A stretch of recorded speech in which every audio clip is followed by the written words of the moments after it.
Hey guys, so this is the new episode of Publicly Bipolar 365 on the YouTube channel of the same name. Today I want to talk about depression a little bit. I'm not really feeling super depressed, but I did sleep until like 2:30 this afternoon, which for me is crazy because usually I don't sleep very much at all. And I can tell that I'm starting to get depressed. And it's mostly environmental. It's because of my financial situation, etc. That I'm not going to get into, but I know that that's part of it. But also, I was expecting this to happen because of the mania that I had a couple of days ago. The last time I went into a depression, I stayed in bed for like 5 or 6 days alone because nobody I know lives around here. People were trying to get in touch with me. I didn't even look at my phone. I just stayed in bed and cried and slept, and I didn't eat anything, and I just, I didn't take my dogs out. Like, my house was disgusting, and I just was a complete mess. And depression, it feels like a weighted blanket, like right here, right on top of your heart. It just feels like, and I know that probably sounds cliche, but if you've ever held a weighted blanket, then you know what I mean. It's like, it just feels like it's just this immense pressure on your chest, and the loneliness is really the killer for me anyway, because I live by myself, and I don't have a boyfriend. And even if you do, though, even when I've been depressed, when I was in a relationship, it feels so empty and so lonely because the other person doesn't understand what you're going through. It can even actually make things worse on you to have a boyfriend or girlfriend when you're going through a depression. And I'm just hoping I don't get to that point because of course, I lost my job last time this happened, and it's been a while since I've gone into a depression like that. So I'm hoping it was just I really needed some rest today. We'll see, I guess. So yeah, if you experience depression, then you know what I'm talking about how it feels.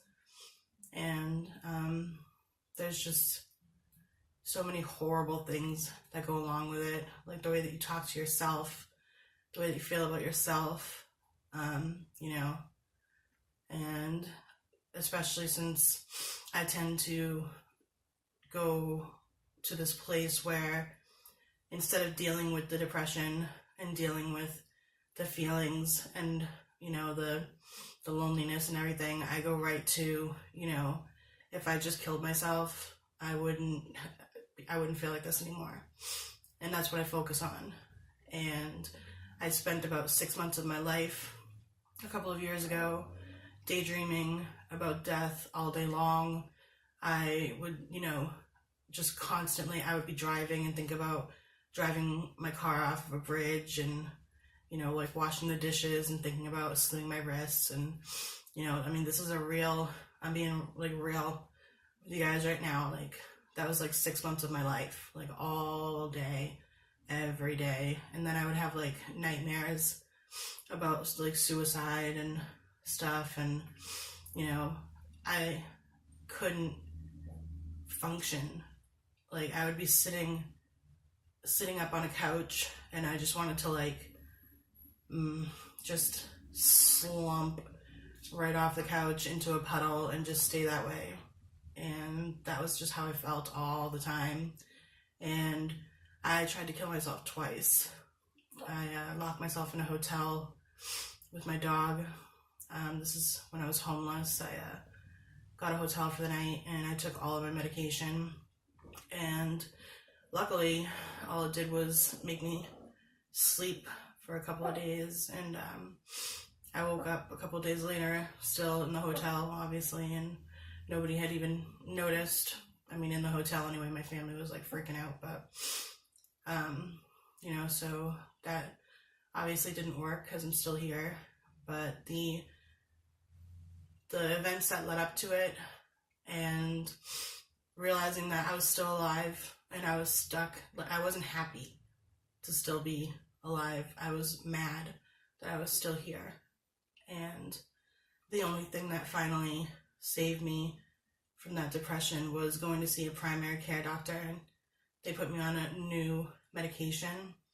And within like 3 days, I was like, it was like a light turned on or something. It was like something just like opened up in my head, or something just happened, and I felt when it happened, and it was really fucked up.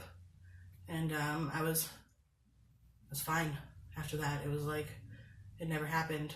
And when I was going through that depression, I had a journal that I was writing, and I ended up publishing my journal.